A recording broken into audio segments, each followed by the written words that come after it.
بہت شکریہ جناب صدر محترم پروفیسر ڈاکٹر سلیم اظہر صاحب، مہمانان خصوصی سید صبی الدین رحمانی صاحب، معراج جامی صاحب اور فاضل مقررین، معزز حضرات، ہمارے لیے بڑی خوشی کی بات ہے، اعزاز کی بات ہے کہ آپ لوگوں نے رشید فہمی کی اس محفل میں ہمیں مدعو کیا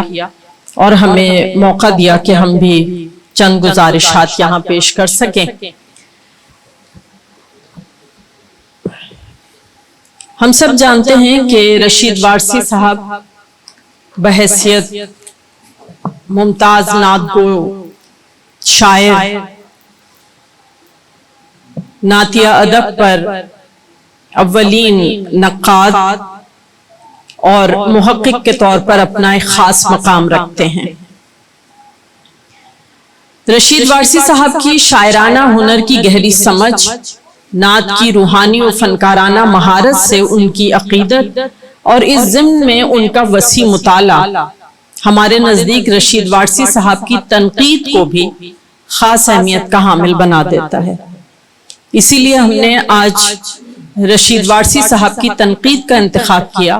کہ ہم ان کی تنقید پر چند گزارشات پیش کریں۔ آج یہ سب کہنا بہت آسان ہے، تنقید پر کئی کتابیں آ چکی ہیں، خود ہمارے پاس رشید وارثی صاحب کی کتاب موجود ہے جو انہوں نے اردو نعت کے تحقیقی اور تنقیدی جائزے کے عنوان سے لکھی ہے۔ لیکن جس وقت یہ سلسلہ آغاز ہوا، رشید وارثی صاحب، پھر صبی رحمانی صاحب، نعت رنگ اور پورے ان کے رفقا کا ایک کام ہم لوگوں کے سامنے ہے۔ لیکن یہ کام جب شروع ہوا اس وقت جیسے نعت خوانی کو یہ سمجھا جاتا ہے کہ ہر مسلمان کا عقیدہ ہے، سعادت ہے کہ وہ نعت پڑھے، خواہ آواز کیسی بھی ہو، لیکن ہم عقیدت اور محبت میں نذرانہ پیش کرتے ہیں۔ اسی طرح یہ سمجھا جاتا تھا کہ خواہ آپ کو عروض کا علم ہو نہ ہو، آپ کو نعت کی شرائط کا علم ہو نہ ہو، لیکن آپ اپنی عقیدت کا اظہار کر سکتے ہیں، بے شک کر سکتے ہیں، لیکن ظاہر ہے کہ پھر اس کو ادب میں کوئی مقام دینا ممکن نہیں رہتا، کیونکہ ادب میں اسی کلام کو مقام ملتا ہے جو شاعری کی تمام شرائط پر پورا اترے اور اس کے بعد پھر اس کے مقام کا تعین کیا جا سکے۔ اور ہمیں یہ سمجھنا چاہیے تھا کہ جو کلام جتنا محترم اور مقدس ہے اس میں اتنی ہی احتیاط لازم ہے کہ کہیں کوئی ہلکی سی باریک سی بھی کوتاہی نہ رہ جائے، کیونکہ ادب کا معاملہ تو الگ ہے، ہماری دنیا اور آخرت بھی خراب ہونے کے امکانات موجود ہیں۔ تو یہ بہت بڑا کام ہے جو اردو ادب میں ہوا نعتیہ کلام کے حوالے سے۔ ہم دیکھتے ہیں کہ شاعری کی جو مختلف شکلیں ہیں ان پر جس طرح ادبی جانچ کی جاتی ہے، نعتیہ کلام کو بھی اس سے مستثنی قرار نہیں دیا جا سکتا۔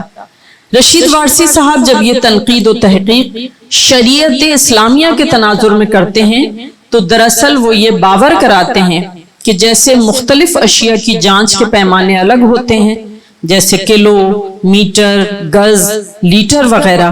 اسی طرح جب ہم نعت کی ادبی جانچ کریں گے تو اس کے مقدس و محترم موضوعات کو پیش نظر رکھتے ہوئے اس کے پیمانے الگ کرنے ہوں گے تاکہ تنقیدی تحقیقات میں مذہبی جذبات کی تعظیم متوازن رہے۔ گویا رشید وارثی خوب جانتے تھے کہ تنقید کا مقصد افہام و تفہیم کا فروغ ہے، جس کے لیے غیر ضروری اشتعال سے اجتناب لازمی ہے۔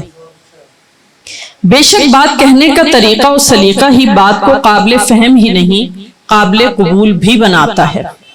اس ضمن میں ایک اہم بات یہ ہے کہ رشید وارثی صاحب نے اردو کے نعتیہ ادب میں مانوی تنقید کے نام سے ایک نئے مکتب تنقید کو متعارف کرانے کی ابتدائی کوشش کی ہے، جس کا مقصد تحقیق کی بنیاد پر تخلیقی ادب کی نشو و نما کی راہ ہموار کرنا ہے۔ مانوی تنقید ادبی تنقید کی وہ شکل ہے جس میں فن پارے میں موجود موضوعات، خیالات اور مفاہیم کا جائزہ لیا جاتا ہے اور اس بات کا تجزیہ کیا جاتا ہے کہ شاعر نے اپنے فن پارے میں کن مرکزی خیالات اور موضوعات کو پیش کیا ہے اور ان خیالات کی معنویت اور اثرات کیا ہیں۔ اس غرض کے لیے فن پارے کے تاریخی اور سماجی پس منظر کا جائزہ بھی لیا جاتا ہے اور اس میں استعمال ہونے والے فنی عناصر مثلاً علامات، تشبیہات اور استعارے وغیرہ کا مطالعہ بھی اسی مقصد سے کیا جاتا ہے کہ یہ عناصر مرکزی خیالات کو کیسی تقویت دیتے ہیں اور متن کی معنویت میں اضافے کا باعث بنتے ہیں۔ یعنی معنوی تنقید نعتیہ شاعری کی گہرائی، معنویت اور ادبی خصوصیات کو سمجھنے اور مختلف جہات اور موضوعات کا تجزیہ کرنے میں نہایت مؤثر اور مددگار ثابت ہوتی ہے۔ اس سے آپ رشید صاحب کی نعتیہ کلام کی فہم کا اندازہ لگا سکتے ہیں۔ رشید وارثی صاحب کا یہ ایک بڑا کارنامہ ہے کہ انہوں نے اردو نعتیہ شاعری میں اس دبستان کو متعارف کرایا اور ان کی پوری تنقید اسی دبستان کی عملی تنقید کا نمونہ ہے۔ زبان قابل فہم اور رواں ہے۔ پھر ایک بڑا اہم مسئلہ ہوتا ہے تنقید میں کہ آپ مضمون لکھتے وقت اسے گنجلک نہ ہونے دیں اور پڑھنے والے کو صاف صاف یہ سمجھ میں آ سکے کہ نقاد کہنا کیا چاہتا ہے۔ رشید وارثی صاحب کا کوئی بھی مضمون آپ پڑھیے، وہ نہایت صاف اور شفاف ہوتا ہے اور آرام سے پڑھنے والے کی سمجھ میں آ جاتا ہے کہ وہ دراصل کیا کہنا چاہتے ہیں۔ رشید وارثی صاحب کی تہذیب اور خلوص نیت کا اندازہ یہاں سے لگایا جا سکتا ہے کہ وہ نہ صرف شاعر کے بجائے کلام کے انتخاب کی بنیاد پر اپنا مافی الضمیر بیان کرتے ہیں بلکہ کسی قابل گرفت شاعر کے ساتھ شاعر کا نام تک نہیں لکھتے، اور اگر وہ مقطع ہو تو شاعر کا تخلص حذف کر کے بریکٹ میں لفظ شاعر لکھ دیتے ہیں۔ یعنی ان کی نیت، ان کا مقصد کسی کی ذات کو نشان زد کرنا نہیں ہے بلکہ ان کوتاہیوں کو واضح کرنا ہے جن کے سبب ان کی دانست میں آقائے دو جہاں کی شان میں رتی برابر بھی کمی آنے کا اندیشہ ہو اور نعت کے تقدس میں فرق پڑتا ہو۔ گویا رشید وارثی صاحب اپنی نعت میں ہی نہیں بلکہ اپنی تنقید میں بھی سچے عاشق رسول ثابت ہوتے ہیں۔ رشید وارثی صاحب کی تنقید کی ایک اہم خصوصیت ان کا استدلالی انداز ہے۔ وہ اپنے کسی بھی نقطے کو قرآن، حدیث، روایت سے سند کے ساتھ پیش کرتے ہیں اور فارسی اور عربی اشعار سے اپنا مافی الضمیر وضاحت سے بیان کرنے کا کام لیتے ہیں، اور ہر دو صورتوں میں ان کا مطالعہ قابل رشک ہے۔ نعتیہ شاعری پر تنقید کرتے ہوئے دلائل یا سند سے بات کرنے کی بڑی اہمیت ہے، کیونکہ یہ نہ صرف تنقید کو مضبوط اور مستند بناتی ہے بلکہ قارئین کو یہ اعتماد بھی فراہم کرتی ہے کہ تنقید مبنی بر حقائق ہے، علمی اور حقیقی ہے، یعنی اس تنقید کی بنیاد علمی مطالعے پر مبنی ہے، ذاتی رائے پر نہیں۔ اس کی ایک مثال دیکھیے کہ رشید وارثی صاحب اپنے مضمون جو انہوں نے بعنوان اردو نعت میں ضم کا پہلو کے تحت لکھا ہے، اس میں جب وہ ذکر کرتے ہیں تو سب سے پہلے وہ حوالہ دیتے ہیں سورہ حجرات کا، اور اس میں وہ بیان کرتے ہیں کہ ایمان والو اپنی آوازیں نبی صلی اللہ علیہ وآلہ وسلم کی آواز سے بلند نہ کرو اور ان سے اونچی آواز میں بات نہ کرو جیسے کہ آپس میں ایک دوسرے کو پکارتے ہو، کہیں ایسا نہ ہو کہ تمہارے اعمال اکارت جائیں اور تمہیں خبر بھی نہ ہو۔ پھر آگے لکھتے ہیں حضور اکرم صلی اللہ علیہ وآلہ وسلم اپنی حیات ظاہری میں اس طرح سوتے تھے کہ آپ کا قلب اطہر بیدار رہتا تھا جیسے کہ حدیث شریف ہے۔ اب حدیث سے سند لاتے ہیں اور فرماتے ہیں یعنی میری آنکھیں سوتی ہیں اور میرا قلب نہیں سوتا۔ اسی مضمون کو قصیدہ بردہ شریف میں یوں بیان کیا گیا ہے، اور پھر وہ قصیدہ بردہ شریف کا شعر بیان کرتے ہیں اور پھر اس کا ترجمہ لکھتے ہیں کہ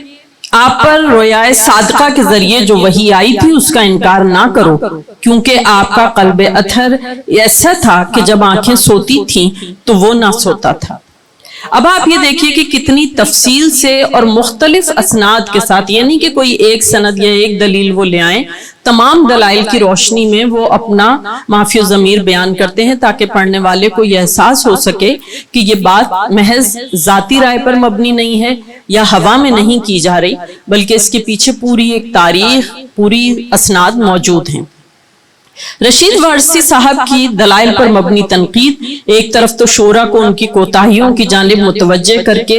درست سمت میں لکھنے کی ترغیب دیتی ہے، تو دوسری طرف ان کے قارئین کو بھی درست رہنمائی فراہم کرتی ہے کہ وہ کس طرح نعتیہ شاعری کو سمجھیں اور اس کا جائزہ لیں۔ ساتھ ہی تحقیقی مواد نے اس تنقید کو مستقبل کی تحقیق کے لیے بھی بہت اہم بنا دیا ہے۔ رشید وارثی صاحب کی تنقید اس لیے بھی اہمیت رکھتی ہے کہ اس نے نعتیہ کلام پر ادبی مکالمے کی راہ ہموار کی ہے۔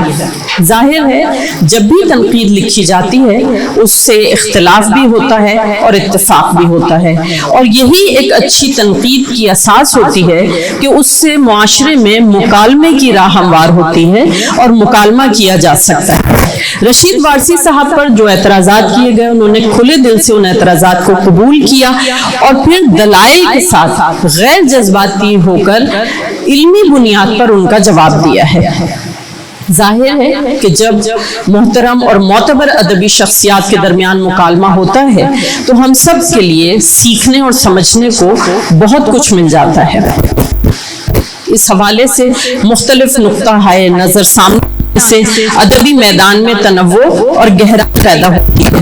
ان تمام پہلوؤں کی روشنی میں ہم کہہ سکتے ہیں کہ رشید وارثی صاحب کی تنقید نعتیہ شاعری کی بہتر تفہیم اور اس کے معیار ادبی مقام کو بلند کرنے میں معاون ثابت ہوتی ہے۔ اس حوالے سے رشید وارثی صاحب نے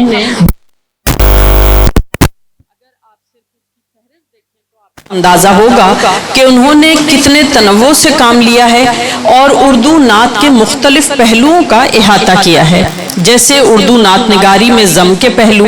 اردو نعت میں شان الوہیت کا استخفاف، اردو نعت میں تلمیحات کا غیر محتاط استعمال، اردو نعت میں ادب رسالت کے منافی اظہار کی مثالیں، اردو نعت میں انبیاء سابقین کی رفعت شان کا استقصار، مدینہ منورہ کو یثرب کہنے کی ممانعت، اردو نعت میں شاعرانہ تعالی، اردو نعت میں سلم کا استعمال اور اس کے مضمرات، اردو نعت میں ضمائر کا استعمال۔ اب آپ دیکھ سکتے ہیں کہ یہ مختلف ایسے تنوع کے ساتھ انہوں نے موضوعات پر بات کی ہے کہ جس سے ہم کسی بھی موضوع پر نعتیہ کلام میں رہنمائی حاصل کر سکتے ہیں۔ صرف اپنی تنقید میں ہی نہیں بلکہ اگر ہم رشید وارثی صاحب کے نعتیہ کلام کا بھی مطالعہ کریں تو یہ اندازہ ہوتا ہے کہ انہوں نے اپنے نعتیہ کلام میں بھی اپنی تنقید کو واضح کیا ہے کہ ایک نعت کہنے والے کو نعت کے حوالے سے کیا محسوس کرنا چاہیے اور کن باتوں کا خیال رکھنا چاہیے۔ ان کے انہی چند اشعار پر ہم اپنے اس گفتگو کا اختتام کرتے ہیں۔ سماعت کیجئے رشید وارثی صاحب کے چند اشعار۔ سلطان زمن سرور کونین کی مدحت، محبوب خدا صاحب قوسین کی مدحت، جو سمجھے ہیں آسان ہے مدح شہ والا، کر پائیں گے کیا آپ کے نالین کی مدحت۔ سراسر گم رہی ہے وہ محبت، رضائے حق کے جو تابع نہیں ہے، آنکھ رکھیں باوضو دل کی نگہبانی کریں، آنکھ رکھیں باوضو دل کی نگہبانی کریں، یوں حبیب کبریا کی ہم ثنا خوانی کریں۔ پہلے توصیف مصطفیٰ میں پاس ادب ہے لازم، توصیف مصطفیٰ میں پاس ادب ہے لازم، کہتا نہیں خدا بھی ان سے کہ یا محمد، یہ بے خودی یہ کیف کی لذت بجا مگر، یہ بے خودی یہ کیف کی لذت بجا مگر، بزم رسول پاک میں غافل سنبھل کے آ۔ سنبھلنے کا یہ سلیقہ اور قرینہ ہم رشید وارثی صاحب کی تنقید پڑھ کر بخوبی سیکھ سکتے ہیں۔ بہت شکریہ۔